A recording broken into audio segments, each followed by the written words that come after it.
রাজকুমারী লিয়ানা প্রতি রাতে প্রাসাদের বারান্দায় দাঁড়িয়ে চাঁদ দেখত। এক রাতে সে লক্ষ্য করল চাঁদের বুকে হঠাৎ ঝলসে উঠল এক সোনালি রেখা, যেন দরজার মতো কিছু। অল্প পরে এক সোনালি চাবি তার কোলের ওপর ঝরে পড়ল। চাবিটি যেন ফিসফিস করে বলল, আমাকে ব্যবহার করো, চাঁদের রহস্য উন্মুক্ত হবে। লিয়ানা অবাক হয়ে স্টার ইউনিকর্নকে ডাকল।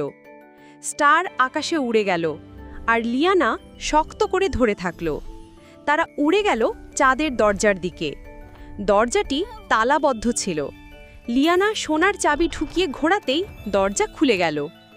ভেতরে ছিল এক অদ্ভুত জগৎ।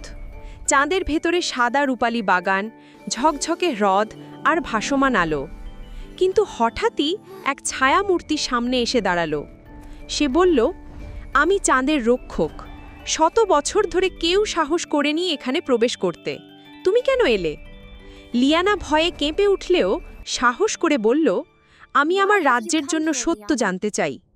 কেন চাঁদ আমাদের দিকে আলো ছড়িয়ে দেয়? রক্ষক মৃদু হেসে হাত নেড়ে দিল। চাঁদের হ্রদে ভেসে উঠল দৃশ্য। মানুষ যখন ভালোবাসায় একে অপরকে সাহায্য করে, হাসি খুশি থাকে, তখন চাঁদ উজ্জ্বল হয়। আর যখন মানুষ রাগ দুঃখে ভরে যায়, তখন চাঁদ মলিন হয়ে পড়ে। লিয়ানার চোখ ভিজে গেল। সে বুঝল চাঁদের আলো আসলে মানুষের হৃদয়ের আলো। রক্ষক তাকে বলল, এই চাবি শুধু তোমার নয়, এটা একদিন তোমার রাজ্যের শিশুরাও ব্যবহার করবে। যতবার তারা ভালোবাসবে, ততবার চাঁদ জ্বলজ্বল করবে। ফিরে এসে লিয়ানা রাজ্যের সবাইকে গল্পটা শোনালো। মানুষ প্রতিজ্ঞা করল তারা হাসি আর ভালোবাসায় রাজ্য ভরিয়ে রাখবে। সেদিন থেকে রাজ্যের মানুষ যখন রাতের আকাশে চাঁদ দেখে, তারা জানে সেটা শুধু আকাশের আলো নয়, বরং তাদেরই হৃদয়ের প্রতিচ্ছবি।